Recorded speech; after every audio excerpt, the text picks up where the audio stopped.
सत्यानाश, वतन के रखवाले डाकुआ और बहाते हो आंखों से क्यों अश्रुधारा, बहाते हो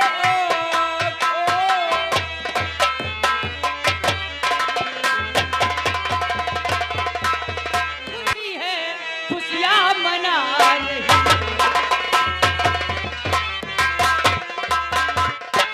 स्वामी जी दिल खुशी है और खुशियाँ मना रही हूँ। मैं समझा नहीं। और कुछ बात ऐसी जो गुनगुना रही।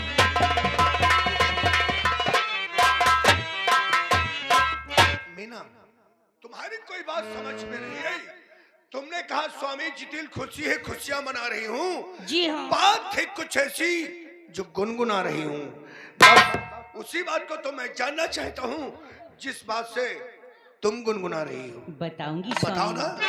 तो रात दिन आपने जो परिश्रम किए हाँ। उसी का फल दिया मेरे भगवान है। मैं समझा एक नहीं। खुशी का संदेशा सुनाती पिया, क्या? एक खुशी का संदेशा सुनाती पिया, गोद में आने को मेरे मेहमान है।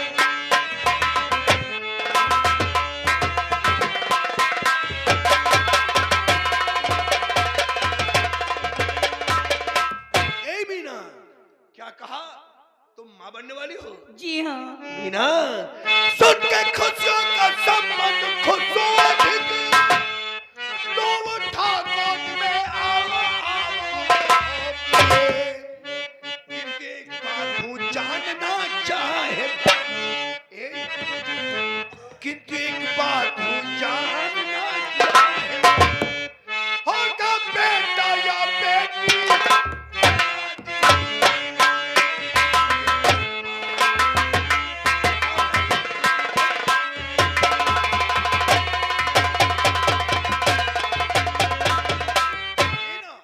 औरतों को जब ये बीमारी होती है जी हाँ। तो उन्हें पता चल जाता है बेटा होगा या बेटी। बताओ ना। वैसे तो लालिसा एक बेटी की थी, हाँ हाँ। किंतु आएगा बेटा बताती पिया, नामूस का मेरा खूंगी राजा पिया।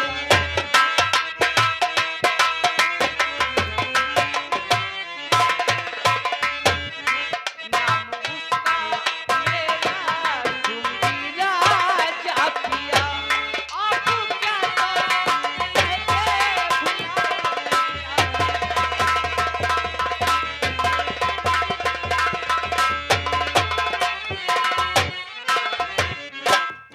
क्या कहा मीना कि बेटा होगा और अपने बेटे का नाम तुम राजा रखोगी। और मुझसे भी जानना चाहती हो कि अपने बेटे को मैं किस नाम से पुकारूंगा। ए मीना, कहिए ना। मेरी रानी कहोगी जो राजा उसे कह के राजा ही हरदम पुकारूंगा, और होने तकलीफ तू ना उसे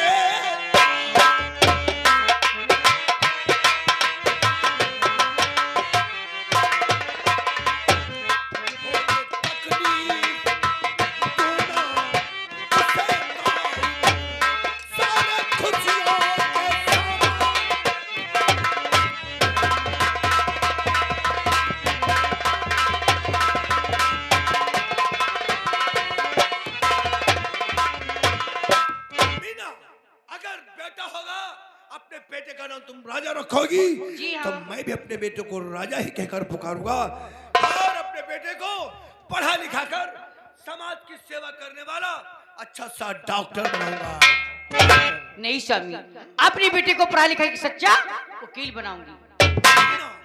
तुम्हें मालूम होना चाहिए मेरी छोटी बहन अंजलि जो एलएलबी की पढ़ाई कर रही है, भगवान ने चाहा तो बहुत जल्द उसकी पढ़ाई पूरी हो जाएगी और मेरी बहन वकील बनकर चित्तौड़गढ़ की अदालत में वकालत करेगी और मेरा बेटा डॉक्टर बनकर यहाँ पे लोगों की सेवा करेगा।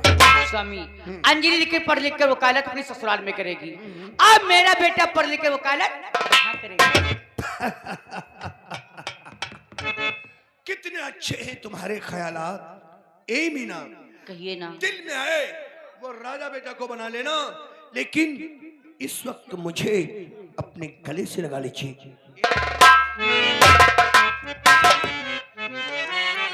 ए मीना, रब ने बनाया तुझे मेरे लिए,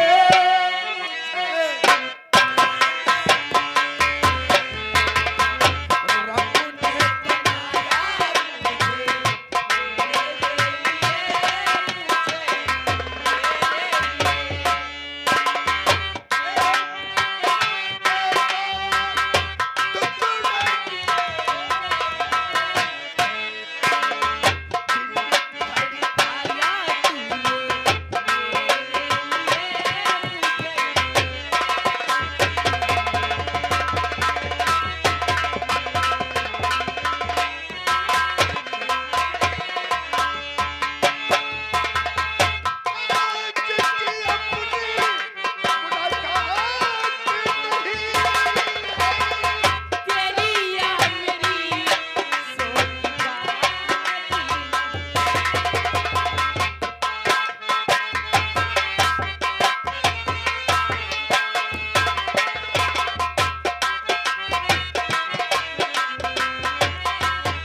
मॉर्निंग भैया।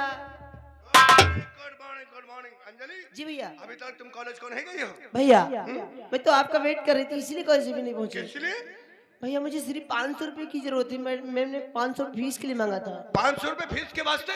जी भैया। इसीलिए अभी तक तुम कॉलेज को नहीं गई हो? हाँ भैया। बहन अंजलि, तुम्हें मालूम होना चाहिए विद्यालय समय से जाना होता है, और जब समय से विद्यालय नहीं जाओगी तो तुम्हारी मैम जी तुमसे बहुत नाराज हो जाएंगी। भैया कितने पैसे देने हैं? सिर्फ 500 रुपए।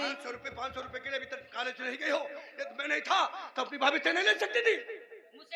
चुप रहो। कितने पैसे देने हैं? सिर्फ 500 रुपए भैया। 500 रुपए। ये लो 500 रुपए। थैंक यू भैया। ये बहन, ये 500 रुपए तुम्हारी फीस के वास्ते, और ये 500 रुपए तुम्हारे खर्चे के लिए। अच्छे हैं हमारे भैया। जाओ बहन, जा करके मेहनत से पढ़ाई करो और पढ़ लिख करके संसार में अपना नाम। क्यों नहीं भैया? बहन अंजलि, जी भैया। जो तू LLB की पढ़ाई कर रही है, मेरे दिल का उन्मान हौसला है कि मेरी बहन बहुत जल्द पढ़ करके वकील बन जाए, और जब मेरी बहन वकील बन जाएगी तो मैं अपनी बहन के लिए ऐसा लड़का ढूंढूंगा जो बालिस्टर हो। बहन अंजलि, मैं तेरी शादी ऐसी जगह से करूंगा जहां पे बंगला होगा, गाड़ी होगी, नौकर होंगे, और मेरी गुड़िया बहन वहां रानी बन करके।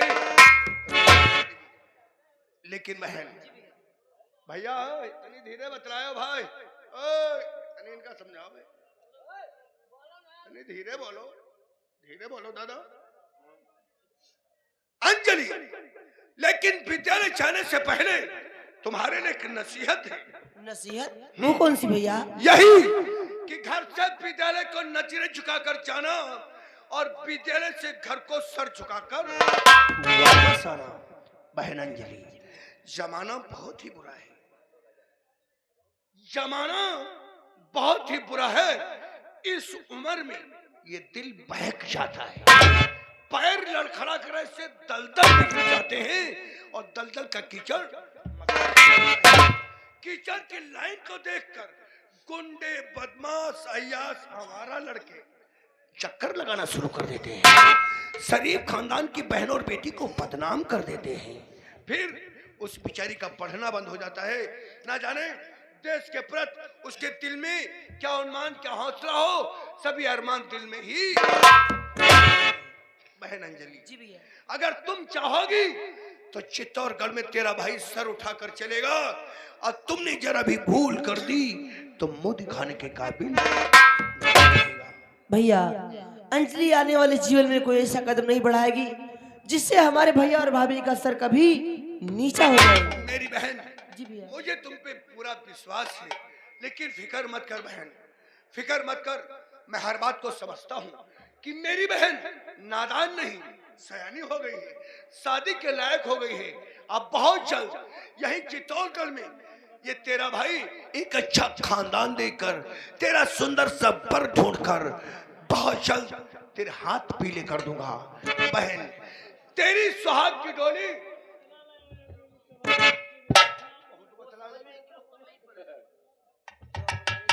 तेरी सुहाग की डोली अपने कंधों पे उठाकर और तेरी ससुराल को देगा। बहन भैया, आप तो हर वक्त शादी शादी किया करते हो, ऐसा लगता है कि जैसे मैं तुम पर बोझ बनी हूँ। नहीं पगली, बहन और बेटियां सर का बोझ नहीं होती, वो तो पराया धन हुआ करती हैं। कितना भी बड़ा दौलत वाला हो, अपनी बहन और बेटी को अपने घर पे नहीं रखेगा। बहन, ये मेरा नहीं, ये दुनिया का दस्तूर ही मेरी है। ए बहन, दस्तूर दुनिया का, दस्तूर दुनिया का, हम सबको निभाना।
मीना, कहिए। ये मेरी छोटी बहन मेरे प्राणों से भी प्यारी है। सच कहते। मीना, तुमसे यही कहना है कि मेरी बहन को कभी किसी प्रकार से कोई तकलीफ नहीं स्वामी, अपने जीते जी से कभी तकलीफ नहीं दूं। तुमसे यही उम्मीद है। अरे कौन है भाई? अरे रामलाल, आओ आओ मेरा दोस्त।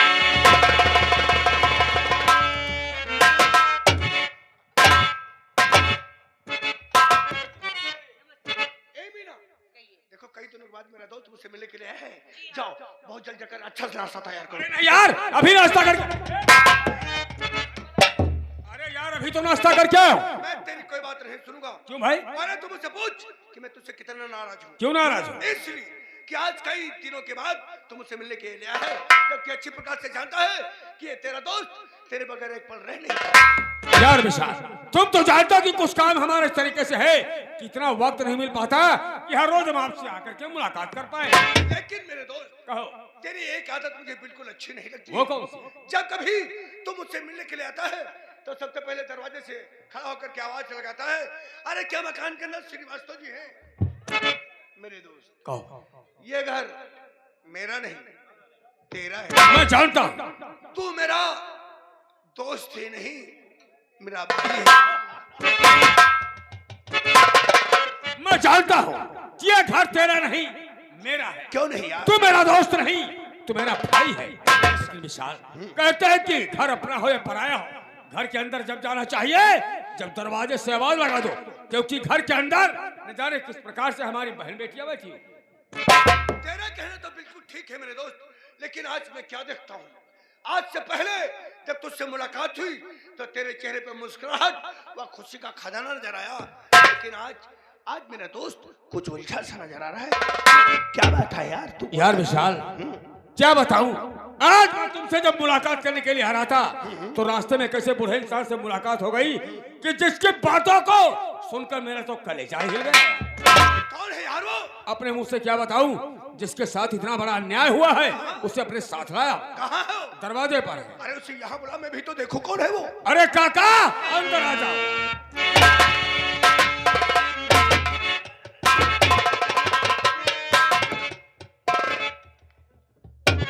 ये वो लोग? ये वही लोग जिनका मैं जिक्र तुमसे कर रहा था। बैठो, और बैठो। काका, इधर बैठ जाओ। ये है हमारे दोस्त, इन्हीं का नाम विशाल श्रीवास्तव है। सारी हकीकत, सारी सच्चाई हमारे दोस्त के सामने बयान करो। आओ बैठो मेरे दोस्त। बूढ़े दादा, सबसे पहले बतलाओ कि आपका नाम क्या है और आप कहाँ के रहने वाले हैं? साहेब, साहब नहीं, मेरा नाम विशाल है, मुझे विशाल कहो। साहेब हमारा नाम तो दीनदयाल है, लेकिन साहेब गरीबी में यहाँ सब दीनी दीनू कहते हैं।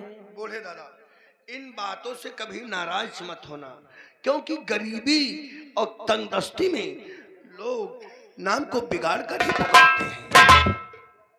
हम साहेब ये शांति नगर गाँव के रहने वाले हैं। यही शांतिनगर गाँव? हाँ साहेब, मैं उस गाँव को अच्छी प्रकार से जानता हूँ। अपने परिवार में साहेब हम 3 जने हैं। तीसरा कौन है? हम साहेब एक लड़कवा है जिसका नाम अर्जुन है। आपके बेटे का नाम अर्जुन है? हाँ साहेब, अब यह हमारी बिटिया है का नाम अंजू है साहेब। बैठो बहन बैठो। अरे तुम लोग यार धीरे बोलो भैया, ना धीरे बोलो तो फिर ये माइक काइंच करत आप लोगन की आवाज। हम लोगन दिमाग बन गई लगत। तुम क्यों बतला अजय बतला तो हम लोग वही काम करे लगी, या माइक वाले काइंच करत आप लोगन की आवाज है। हमारे गांव के रे साहब जमींदार अधिकार सिंह शांति नगर के रे। जमींदार साहब? हाँ साहब। अरे मैं तो उन्हें अच्छी प्रकार से जानता हूँ। वही साहब हमको अपने मुखिया बनाई ना, कहना हमारी खेती की देखभाल क्या करे हो।